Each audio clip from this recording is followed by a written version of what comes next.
Greetings and salutations, Mega Wizard 79 here with another episode of Touhou Scarlet Curiosity.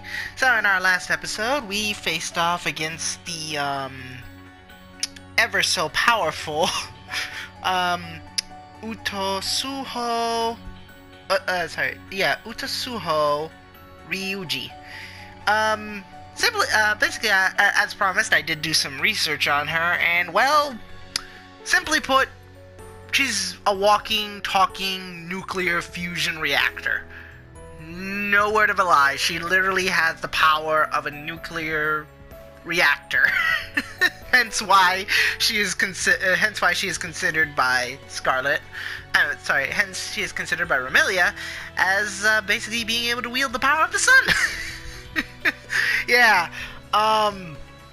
Apparently, yeah, like, basically, she was given this power by, Yatagarasu, Yatagarasu being a very prominent three-legged crow in, Shinto, in both Japanese, Chinese, Taiwanese, pretty much, like, any Asian culture, speaks of Yatagarasu in one way or another. Sometimes he's literally the incarnation of the sun, other times he's just seen as a messenger of the gods, so on and so forth. Like, there's just many interpretations. What is agreed upon, though, is the fact that he has 3 legs. But yeah, so apparently, from what the wiki says anyway, the way her power works is that, apparently the more stupid you are, the more, easier it is to manipulate the power. I don't know how that works specifically, but yeah, that's how it is. Oh boy, tons of errors. Hang on. Let me, switch this out. Where is it? There we go. I haven't used this one for... There we go. But yeah. What do you call it? Oops. Didn't mean to go into the build. I didn't know you could go into the building just yet. Man, this is a massive courtyard. Really is a palace, huh? Oh yeah, on that note, about Satori herself, as she said, she is the mistress of the palace of the earth spirits. Apparently a long time ago, her kingdom and yeah, like, apparently a long time ago, her kingdom and hell basically were pretty much one and the same, more or less. The way, basically, like, both of them resided in the same space. That is until the Yamas, basically, for those of you who don't know, there are essentially 10 or more, basically, judges of the underworld. Each one corresponding to their respective zone. Basically, with King Yama himself, you know, the most prominent one. King. They're all called Yamas, except that basically the most prominent one, of course, is just basically the King. Oh, sorry, Enma. There we go. Yeah, they're all known as Yamas, but basically Enma is the most prominent out of all of them. He's the most, he's basically the head of all the Yamas. But anyway, yeah, like, pretty much when all the Yamas decided to move hell somewhere else, basically they what do you call it? They basically, this domain, essentially, just, you know, basically was now, no longer part of hell. So, what do you call it? Hence, how do I put this? So, man, I'm great at explaining things, aren't I? Simply put, the zone that we were just in, the Blazing Hells, pretty much, that is now 100% under the jurisdiction of, basically, Satori here. She, basically, after Hell left, there were just a bunch of vengeful spirits that had to be taken care of, so basically, Satori was basically given jurisdiction over them.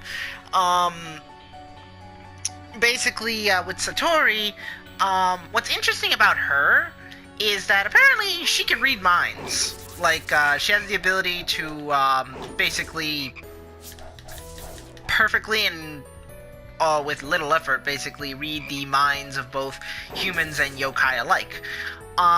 Because of this incredible power, most yokai are kind of afraid of her.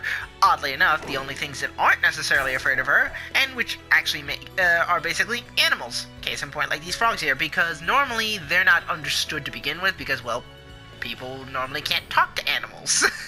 So, you know, that power basically allows her to convey, basically their, you know, essentially, you know, like, through her, they basically actually gain a voice. And which basically explains why, you know, when she says basically her pets, you know, she's literally like, you know, she's not just being, metaphorical, like how she was with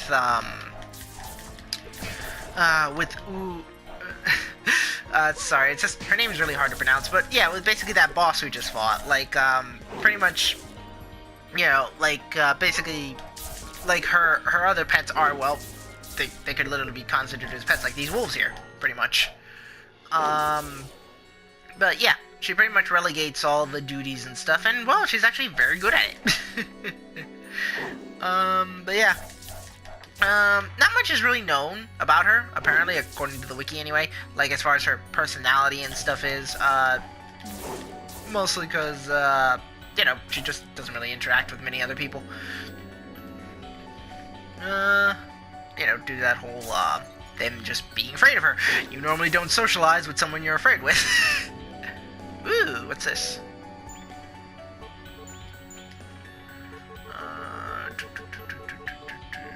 Here we go.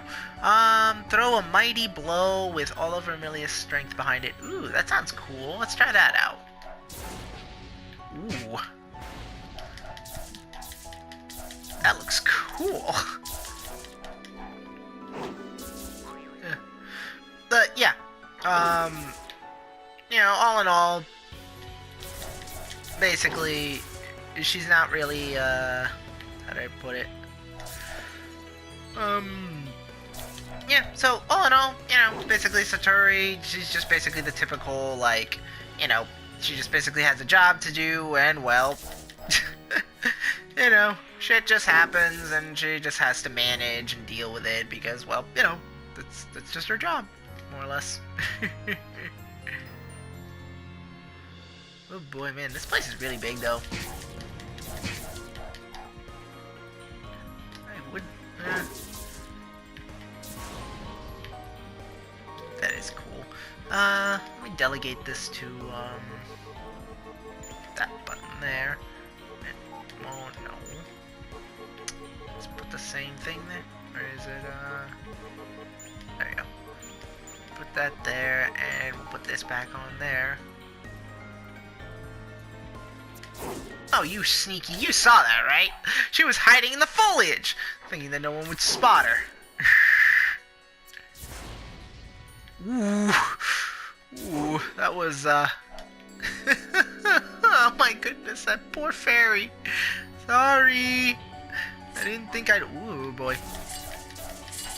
Didn't think I'd hit you that hard. Damn. She hit so hard.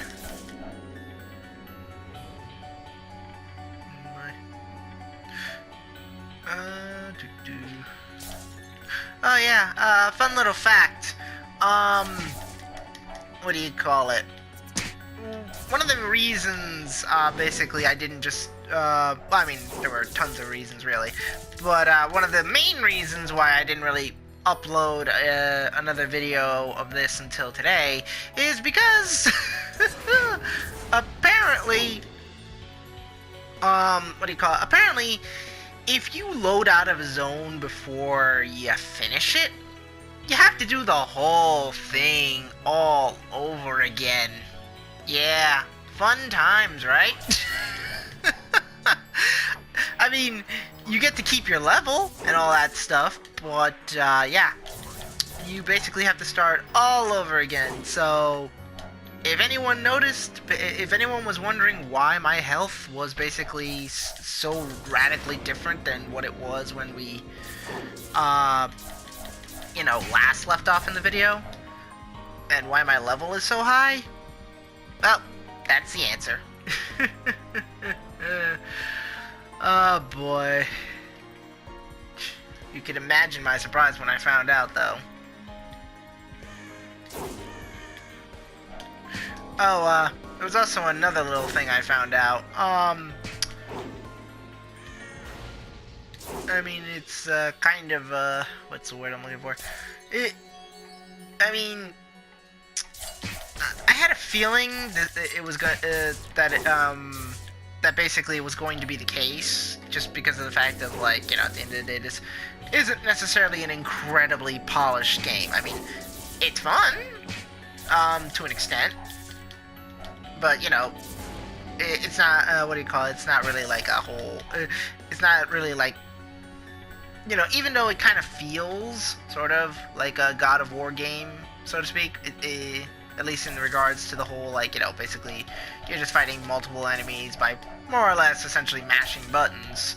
I mean, you know, they can call them combos all they want, but I mean, at the end of the day, it's mostly just, like, you know, actually just hitting a series of buttons over and over and over again kind of thing. But yeah, but more to the point, though. Basically, while I was replaying the level, I found out that basically when you reload an area, you know, when you basically, you know, like how basically when I went through those doors to those side areas and stuff, and then I came back and then all the enemies respawned, and I also pointed out how the chest also tends to respawn.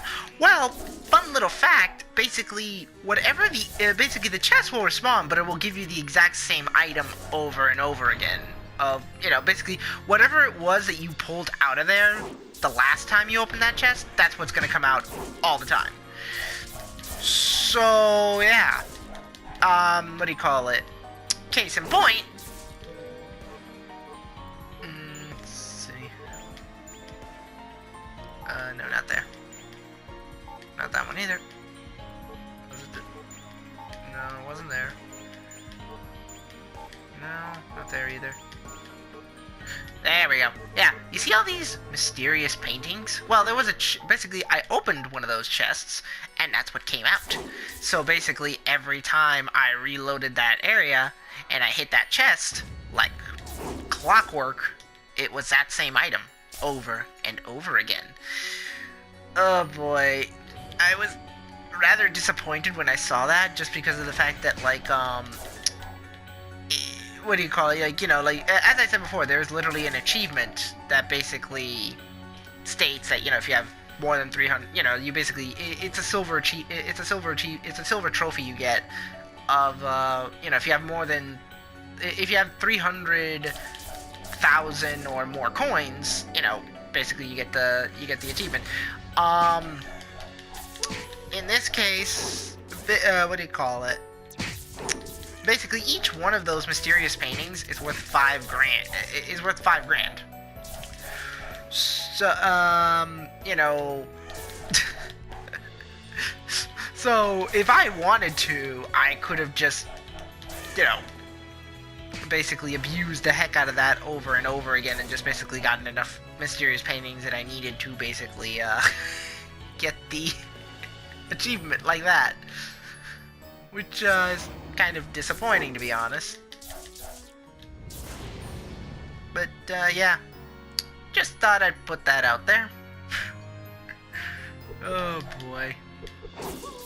I mean, again, the game's fun, but it's far from just, you know, being a stellar masterpiece or anything like that. I mean, heck, I've played I've played indie games that basically are much better, that are much better polished and all that stuff than this one, unfortunately. You know, at the end of the day, basically, you know, like, basically what you're paying for is really the license, you know, like the, what do you call it, you know, just basically the, you know, just basically the quote-unquote honor of being able to play as Vermilia. Which, I mean, you know, for fans, it's great, you know, it's really interesting. But, you know, as a result, the content just isn't really there. I mean, as you can see, I'm just fighting the same enemies over and over again. And after basically, let's see, this will make video number 12. After 12 videos, we just got a new enemy, which is that Hell Chariot, and already it's, not really that tough. I mean, you know, he was very novel when I first met him, but now it's like, whatever. But, you know, is what it is. As I've said, you can only really do so much with these types of games.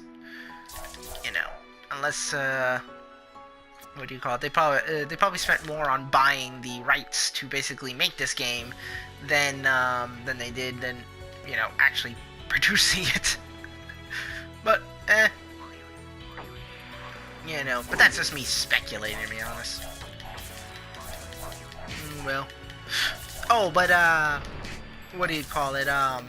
Remember how I said, though, that basically the boss that we fought in the last one, she kind of had, like, this whole gravitational pull thing? Well, basically, that wasn't just for, she actually can do that in lore. Because of the fact that, since she wields the same power as basically the most powerful, you know, the most powerful force in the real world, which is the sun, you know, it's not just in name, it's in every aspect. Like, basically, she can produce the same energy, she can produce the same heat. Like, that's essentially why she was even, like, that's the whole reason she even exists, too. The whole reason, basically, of her being around was because, basically, the Yatagarasu wanted to basically turn the, Blazing Hells into a power source for Gensokyo. And to an extent, they succeeded. Just because, you know, they have a walking, talking nuclear fusion reactor, which burns cleanly, oddly enough. You know, basically, but basically, she, what's interesting, alright, that's locked, but what's interesting is that basically, she basically wields not only the full raging fires of a sun, she also has the gravitational pull to match. So, yeah, she, if it weren't for the fact that she's so incredibly stupid, she would easily be just, like, the great, I mean, like, you know, if it were probably anyone else, well, anyone that had the drive, desire, and passion to basically use that power for conquest, like, say, I mean, I'm branching off to a different anime series here, but say, like, basically, Alexander the Great, or Ryder, or, I don't even want to try and pronounce the name that they gave him, but yeah, but basically, the King of Conquerors from Fate Zero. Basically, if he got this power, ooh, boy! he would basically put it, he would put every ounce of it to basically his benefit. He would use it to power his armies, he would use it to basically just destroy anyone who basically opposed him. He would just be so, like, yeah, like nothing on earth would be able to challenge him. It would be incredible, really. But fortunately, Gensokyo doesn't have to worry about that because the person who has the power is a complete and total idiot. Essentially, she's kind of seen as a sort of walking shrine as well for Yatagarasu, just because basically, since she, what do you call it, when she received that power, she basically essentially received, she basically serves as Yatagarasu's conduit. You know, essentially, you could say that he lives inside of her, more or less.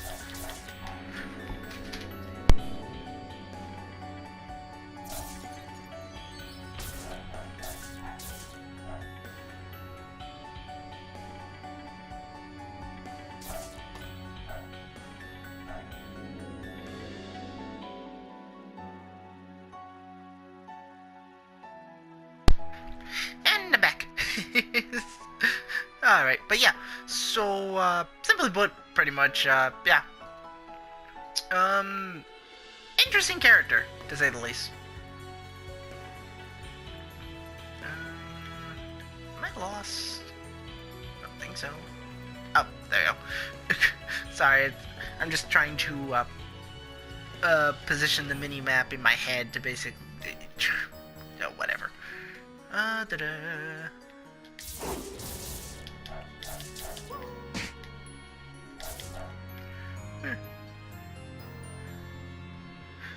I do wonder though, like, just basically how, Whoa!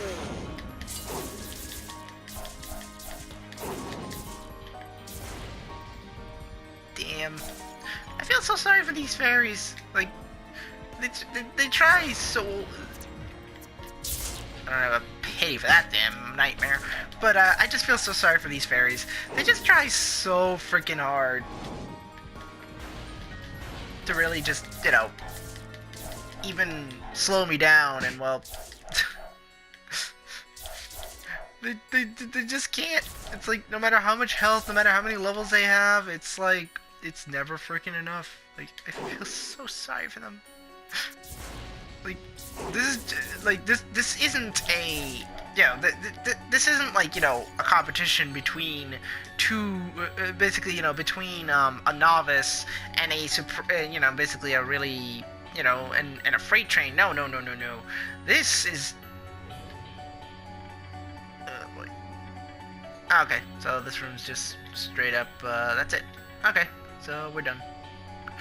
Or wait, is it? No, wait, no, I didn't go this way. Okay, there we go. Yeah, reading maps was never my strongest point.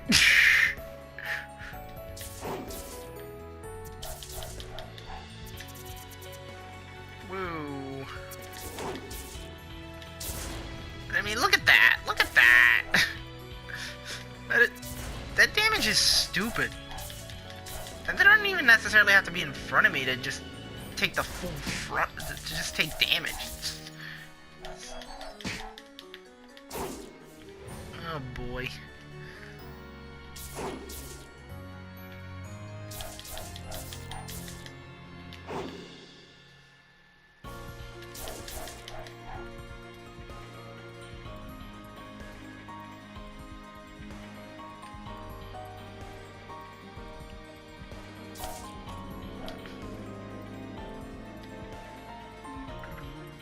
I wonder if that's a better version of the one I have.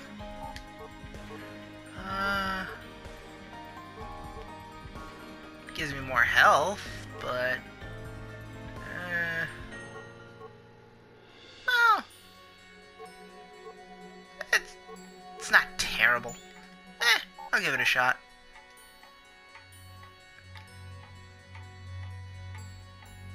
It's also an achievement for raising your health over 5,000.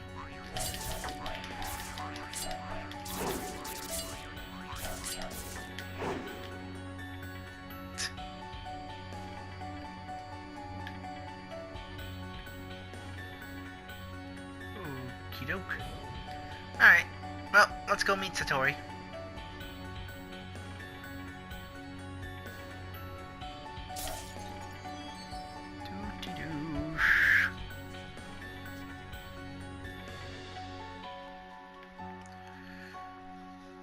Interesting. Here, it's quite interesting that basically here the enemies don't respawn when I go through to another zone. I guess maybe because we can see it through the window, it's technically not considered another zone. Man, look at this place. It's gorgeous.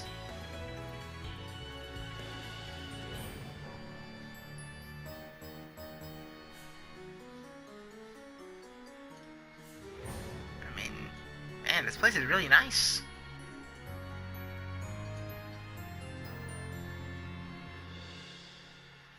The proportions are ridiculous.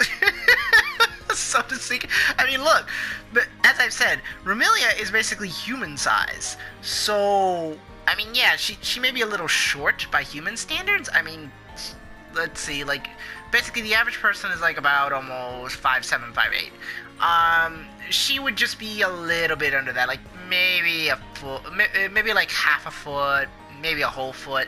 But yeah, like,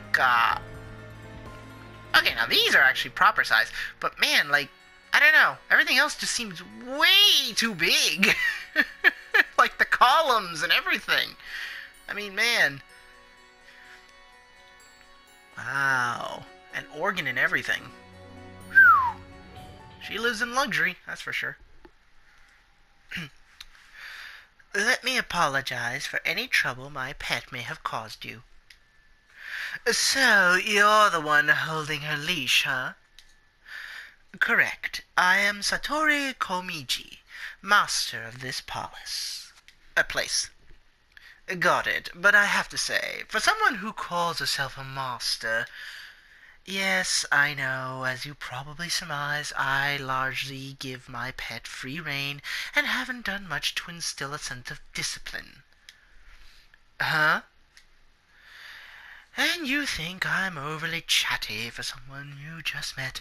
Understandable, it's my habit, in a sense. Wait, so you can? Read what you're thinking? Yes. I haven't even been talking to you a minute and you're already getting on my nerves. I get that a lot. Anyway, I'd like to thank you for opening the kettle's lid. Thank me all you like, but your pet's the one who actually opened it. Still, in your heart, you desire some sort of reward for being coerced into performing a charitable act, do you not? Well, if that's what you want, then I shall gladly fight you. Interesting reward. Wow. I like the music here. It's really nice. Let's see. Yeah, the spin's not really gonna be as good. Alright, I'll put that on.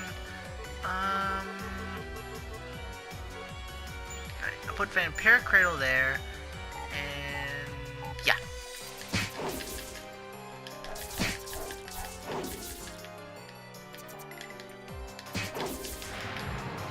Uh-oh, whoa. Yep, that's another little fun that's a fun little trick that she has. You see, she not only has the ability to read minds, but she also has the ability to hypnotize you, as well as create clones of herself. So, yeah. Really fun character. I wish we really knew more about her personality.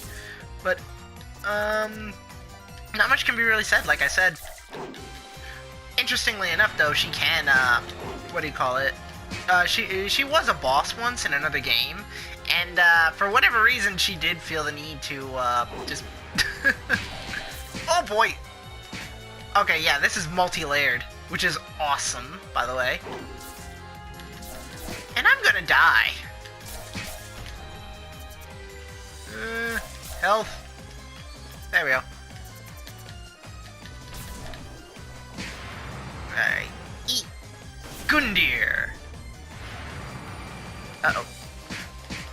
Aha, yeah. Sorry, well, no, yeah. Clones was, sorry, not copies. She can make clones. As you saw, I mean, I don't know if you could tell based on the detail and stuff, but that silhouette was Remu. That was straight up Remu. And, oh my goodness. Yeah. I'm dead. I screwed up big time. My apologies, guys. Alright. Oh boy. There we go.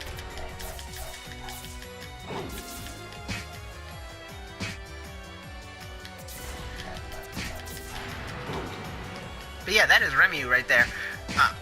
Oh boy. And she's also using... man. Yeah, like basically the trick is the bow. Like the bow is a dead giveaway. Remu is the only one in this entire series actually that has a bow that freaking big. Like she's got like that Minnie Mouse bow going on. Ooh, I think that hit me. But yeah, this is actually multi-tiered. While that's on the ground, that laser is actually up in the air. I know you can't really tell due to the angle of the camera and stuff, but yeah, that is just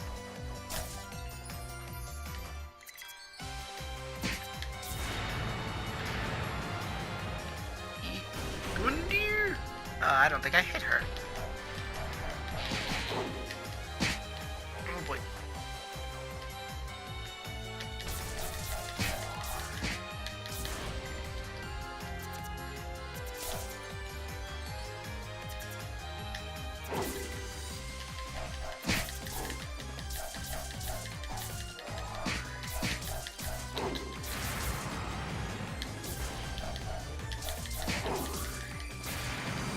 Yay! And I leveled up at the same time. Bonus. There, that's what you deserve for not treating your pet better. Sorry. There, that's what you deserve for not training your pet better. Well thought. I didn't know such a strong yokai existed in the world above. Speaking of that, before you send me back to the surface, there's something I'd like your help with. Regarding the fairies who came here with you, I presume? You three have met that bird before, right? Of course not!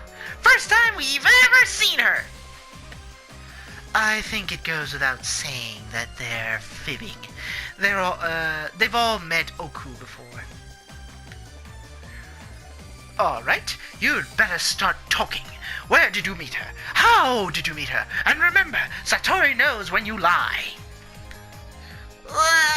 Please forgive us! Oh, now you change your tune. Fine, I want you to tell me everything you know about what's going on.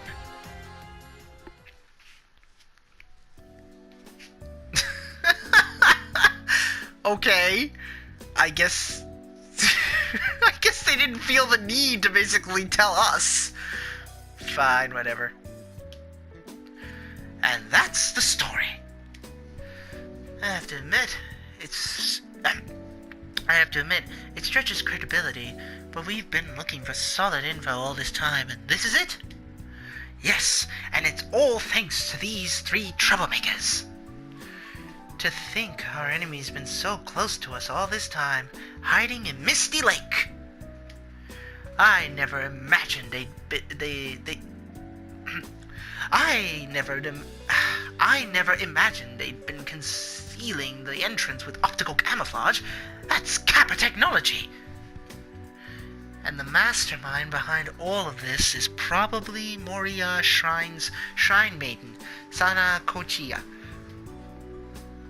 I can't believe I didn't notice, even with them practically on our doorstep.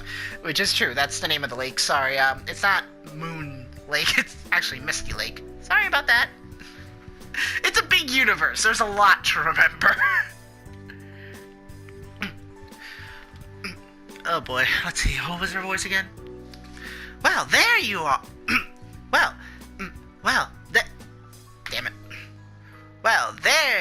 Well, they are hiding in the water, and we all know how you feel about water. But it seems like one of those fairies has the ability to mute sound. Lunar Child.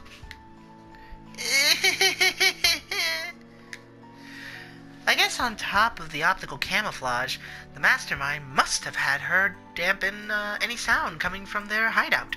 Too. I'll give them this. They're pretty well prepared. So, back when I first saw you, you weren't looking to catch the Mokomomobili at all. You were watching the lake itself. Setting that aside for a moment, though, we still don't know where the entrance even is. Where... My goodness, sorry. Setting that aside for a moment, though, we still don't know where in the lake the entrance even is. I was just told to mute any sound whenever I got a signal, so I have no idea where it is either. So I guess we'll need to help, the help of other fairies then. Well, I can detect moving objects. That won't help us find the entrance, but I'll be able to tell if there's anything suspicious moving in the lake. I'll bet there's something down there that isn't moving like anything done underwater. Sorry. I'll bet there's something down there that isn't moving like anything does underwater. That'll lead us right to their secret lair. And my ability is to refract sunlight. Optical camouflage is basically just hiding something by bending light around it. So I might be able to cancel out whatever it is they're using to stay hidden. So these fairies are actually going to do something useful for a change. Leave it to us! That Tri-Maiden lied to us about you plotting to take over against Sokyo, and now she's gonna eat it! Before you attack their stronghold, we'll lay it bare for all to see. Remy, are you sure you'll be okay going in alone? I have a feeling this is going to be the final battle, and the fiercest. Oh, I'm more than okay. I've been waiting all this time to take on that monster. I'm so excited! Well, at least make sure you're all prepared. Once you're ready, we'll head to Misty Lake. Oh, and now the whole world opens up to us, except for... That's funny. Except for Hakori Shrine. It's like... essentially, it's like Review just going like, yeah, I already made my cameo appearance, so screw off, please. Which is true. That's so like Review. But, anyway. Please rate, comment, subscribe if you so desire, and stay tuned for our next episode where we'll probably take on the final boss. Until that time, though, this is Mega Wizard 79 bidding you all adieu.